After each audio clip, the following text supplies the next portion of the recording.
So what I did to start the project was I got a piece of cardboard. And whatever your height is, you want 60% of that to be the height of your door.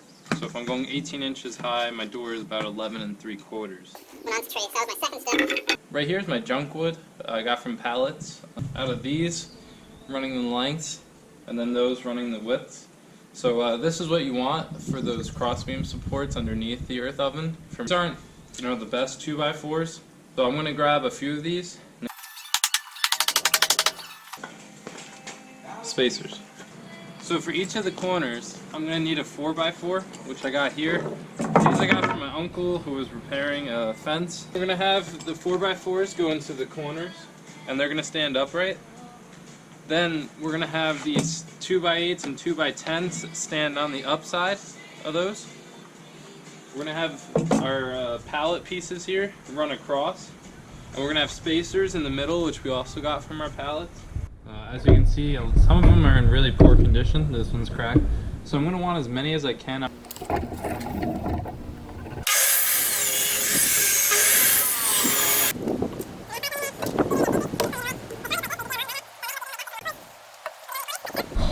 So what I wrote out here, you want the bottom to be 4x4. But you don't want it to fill up to the top because you need plywood for the sand to go on. Then you need sand, and then you need the brick, and I want mine to be level with the top.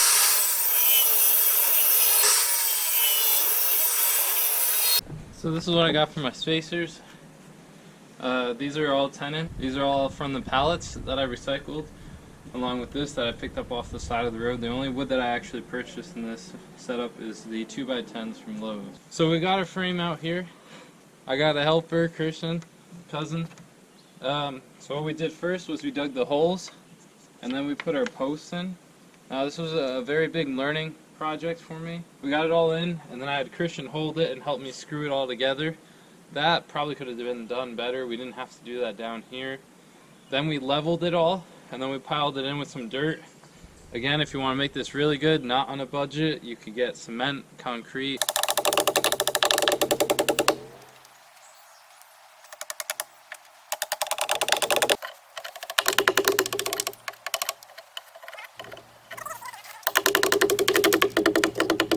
So welcome back to day 2. This is our floor system, floor joist. We got the joists in, the spacers in, we even got the perimeter up. This was all a learning opportunity. I was going for as cheap as I can get it.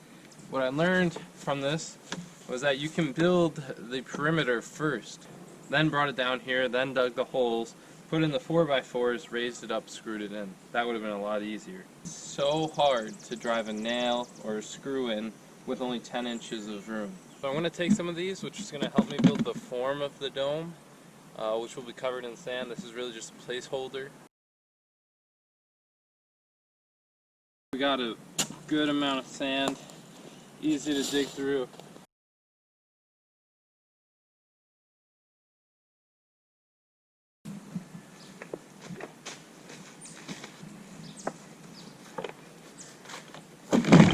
It's a mixture of sand and clay.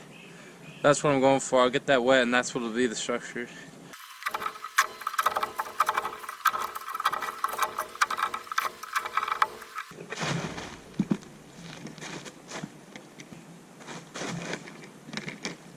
Got clay on this tarp, dirt over there, and sand over there with rocks on the far side. Let's go. Sand and clay.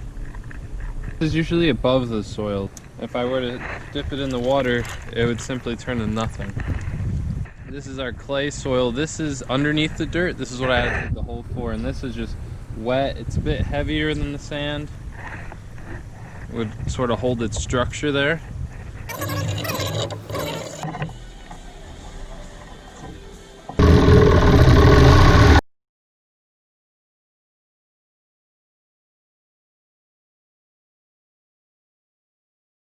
So we got lucky at the construction site. We got a 5/8 piece of plywood, and we got it big enough where we could cut one whole piece in. Now I'm going to mix in mud to fill in the outsides.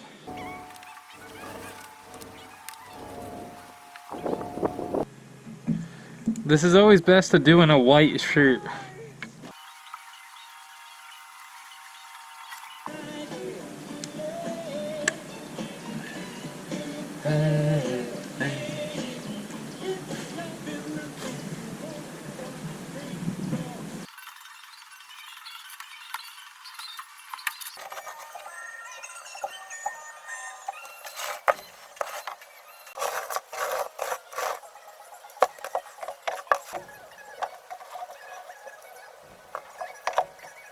Here's 2 bags of all-purpose sand I purchased.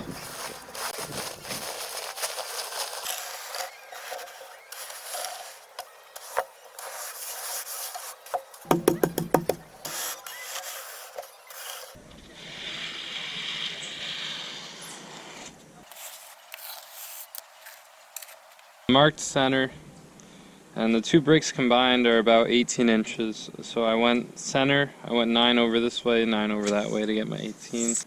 So the door will be right here.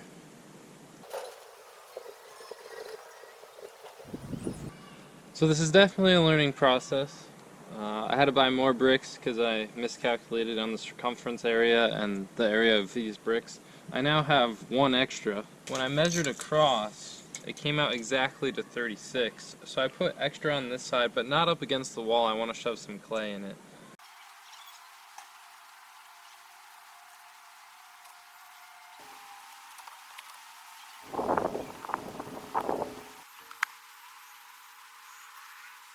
All the cracks are covered.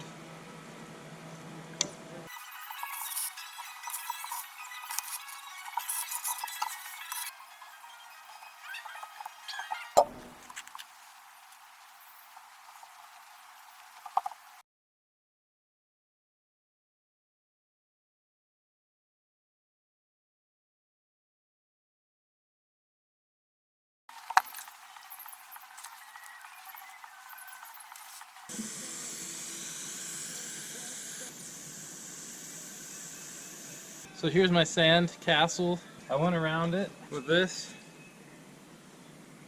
Talked to my neighbor, I got his newspapers. The next step is to cover it with wet newspaper.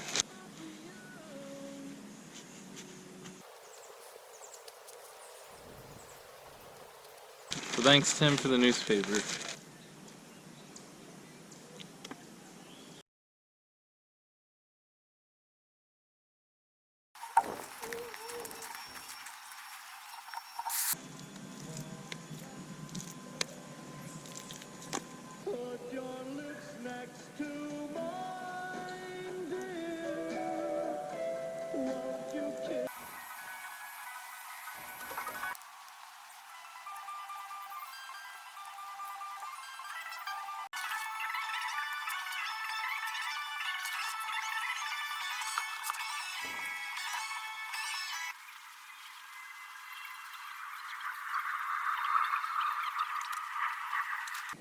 Here it is, day 4, day 3, day 4. This is what we got, the clay. It was so nice to put on, but once I put it on here and spread it, it went real smooth and the sun was shining down and dried it right up.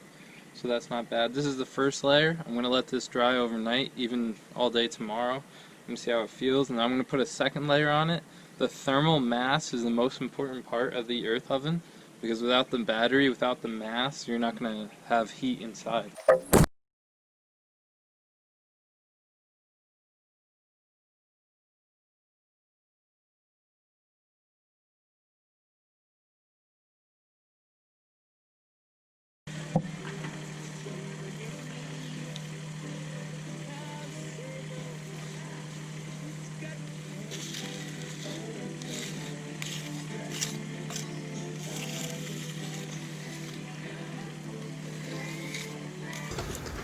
After I let it dry for a few days, I dug out old clay away around the crack and put in new clay to hold it together.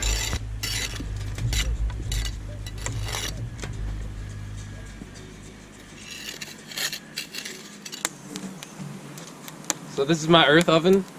Huge thanks to my green construction teachers for inspiring me to do this. I had so much fun. I'm definitely putting more layers of clay on. I just love doing that. It's so satisfying. I kept the budget under 150 bucks. The only thing I really paid for were the bricks. I got all my lumber from a construction yard. Huge thanks to my dad for helping me build this. There's so many things I learned. I'll have to make another video. Thanks to my neighbor for helping me, my cousins who helped me. Now I'm just going to practice it, see how long I should heat it up, figure out how much wood I need, have fun with it. You know, that's what it's about, just, you know, thing. I hope you guys try it. I hope you like the video. See ya.